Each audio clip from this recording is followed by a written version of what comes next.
Hi, I'm Casey from Olive's Vintage Market, and today I'm going to be discussing how to identify and date brooches.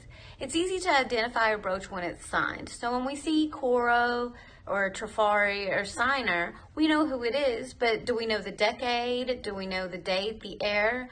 Well, with this video, I'm going to try to help you learn how to identify each of these brooches, not just through the signatures, but also unsigned ones, and through their colors, the construction, the motifs of the heirs. This isn't going to be over the Victorian heir because I've already done a video over that, and if you'd like to check it out, it's on my channel. And I hope this helps you, and enjoy. So there's 4 basic ways to identify a brooch. The easiest way is with hallmarks and the maker's marks. And this can help you identify who it is and when it was made. Another one is the colors and motifs, because they have specific time periods that these were used. The construction of the brooches and the materials that were used can all help. In part 1, I'll be discussing hallmarks and maker marks and the color and motifs. And in part 2, I'll be going over the construction and materials that I'll be posting later this week.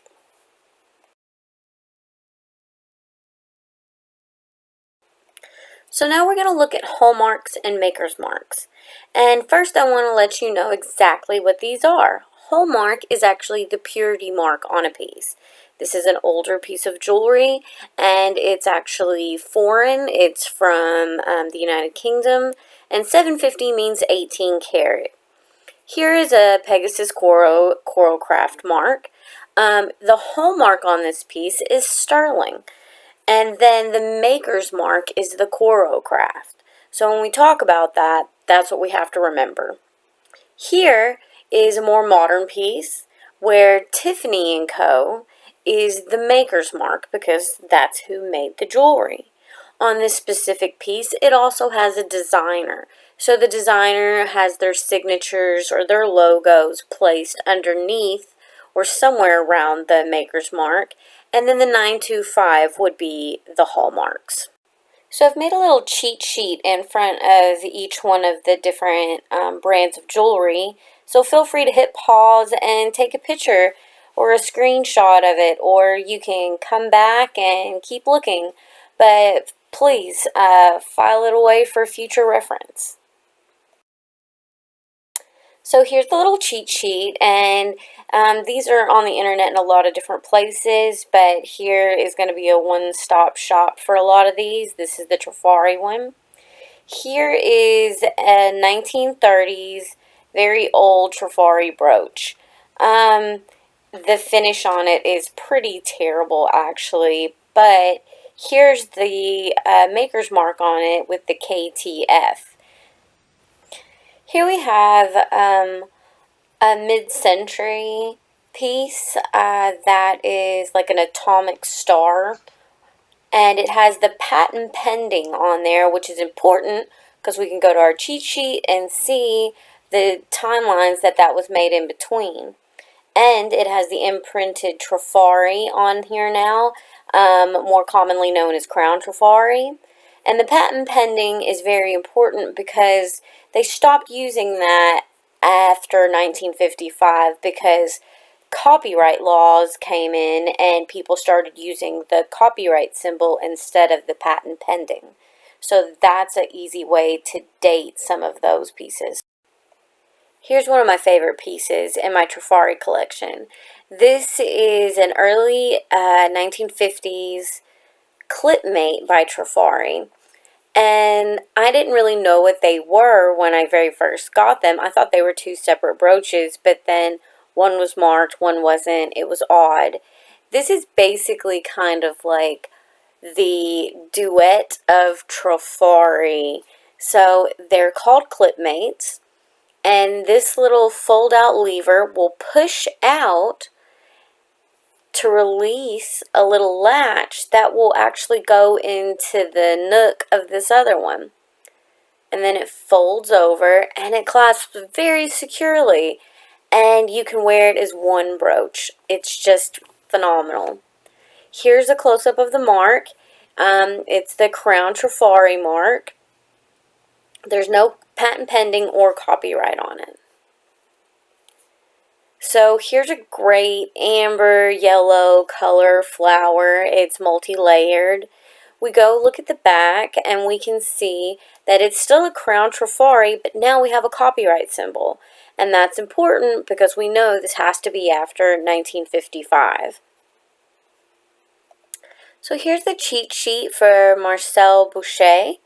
I hope I'm saying that right. I have two examples here. One is a mid-40s example, and the other one is a more modern example. So the bird with the earth tone enamels is our more modern example, and it just has the name on there with the copyright symbol and the serial number on the back with a letter. Here is a sterling piece, and it has an M and B intertwined with the Phrygian cap on top of it. It also has, so that's the maker's mark, is the MB with the Phrygian cap. And then it's serial numbered in 2 or 3 places, but it's also marked sterling, so it's hallmarked as well.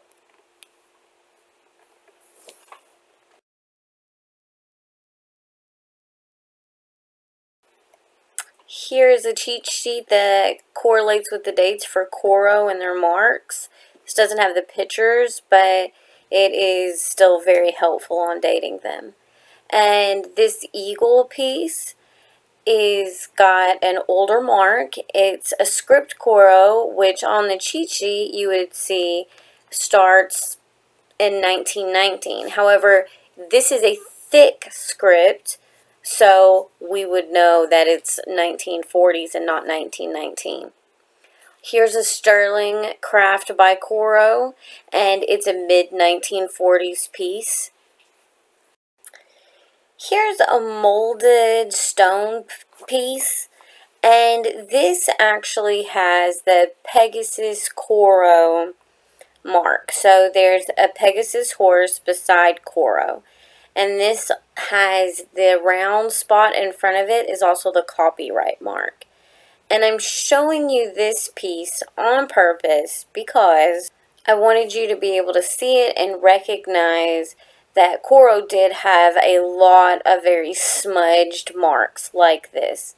And it also has the copyright, so we know this piece is after 55. Here is the cheat sheet for Kenneth J. Lane, and it has a lot of different ones because he worked for a lot of different people. I love his older 1960s pieces, and this is one I just acquired not very long ago. I haven't found it, but I think it's a Capricorn. But as you can see, it just has the K.J.L in an oval cartouche. Yeah, the editing was weird there, sorry. Here is a Kenneth Lane piece. It's also in an oval cartouche, but it spells out Kenneth, then the copyright mark, then Lane. If you look at your cheat sheet, this is a piece that was specifically made and sold exclusively in Saks Fifth Avenue stores. And here is a very modern piece of Kenneth Lane, and it also is in a cartouche, but there's no periods in between the letters, and there's also another little cartouche beside it that says NR in there.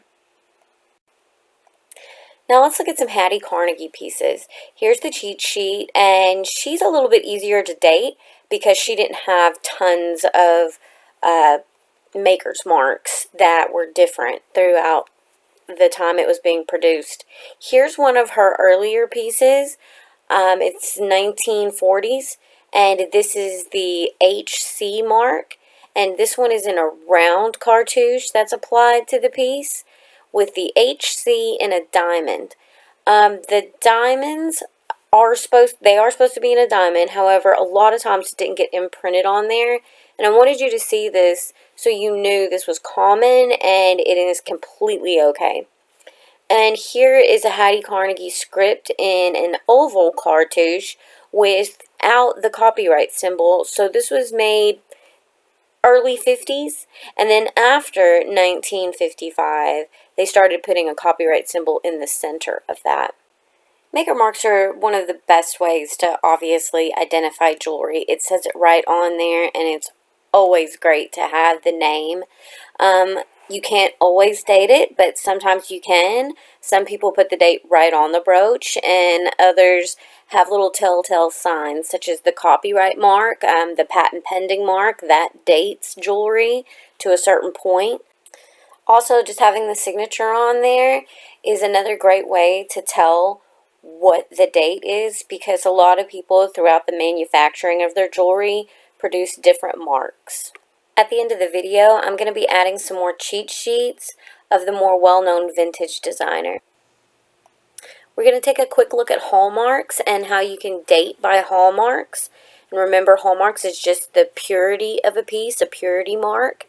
Right on this piece, this is a 1940s. It's unsigned, so I don't know the designer. People call them glass or jewel bellies, and it's just hallmarked sterling.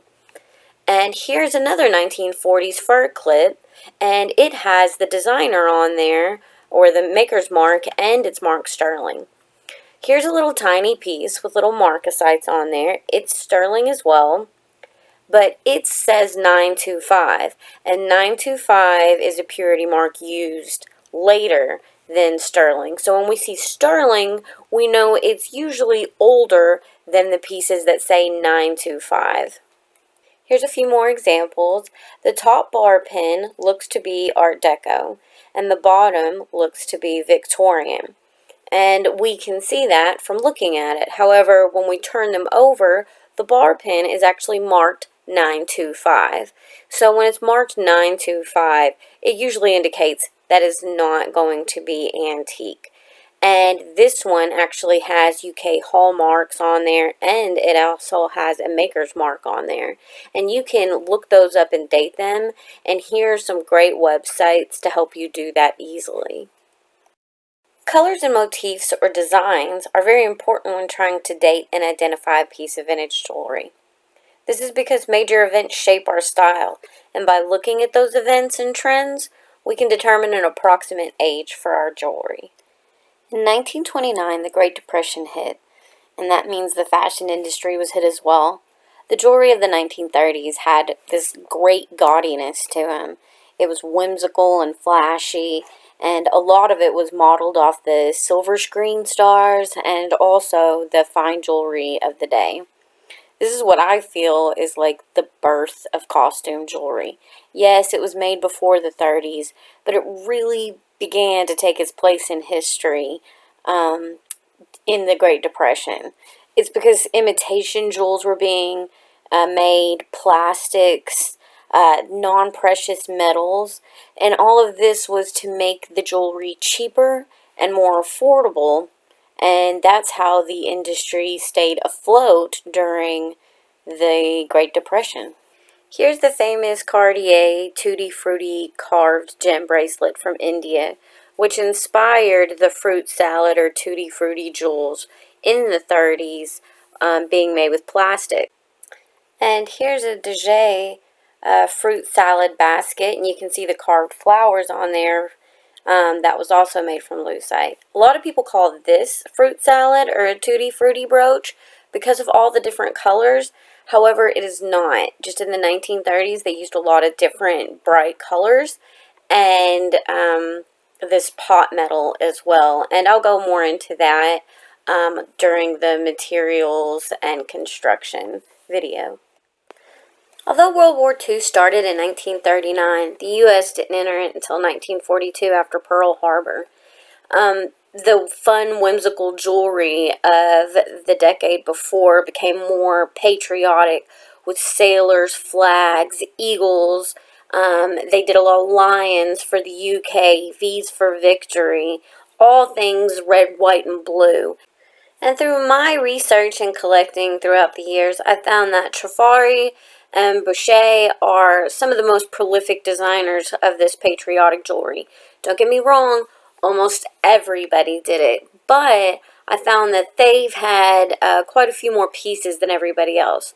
So when we see this very patriotic jewelry like this, chances are it's from the beginning of the 1940s.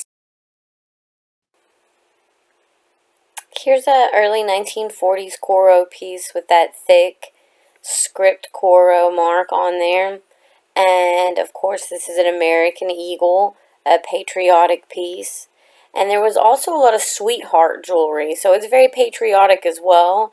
But this would be worn by someone whose husband, boyfriend, brother, son was in the military and at war at that time.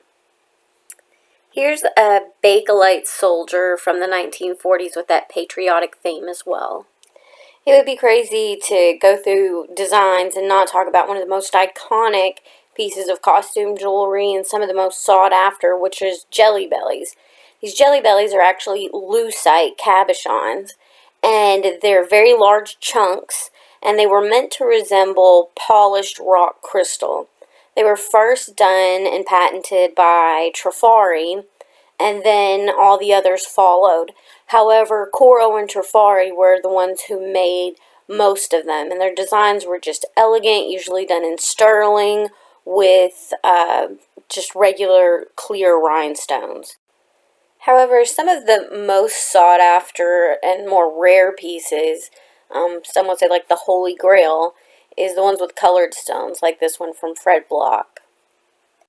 Another design or motif through the 40s that was sort of odd was fruits and vegetables. They were just starting to be used a whole lot. And somebody like this woman probably had a lot to do with it, who's Carmen Miranda. Here is a Carmen Miranda set that was designed specifically for her.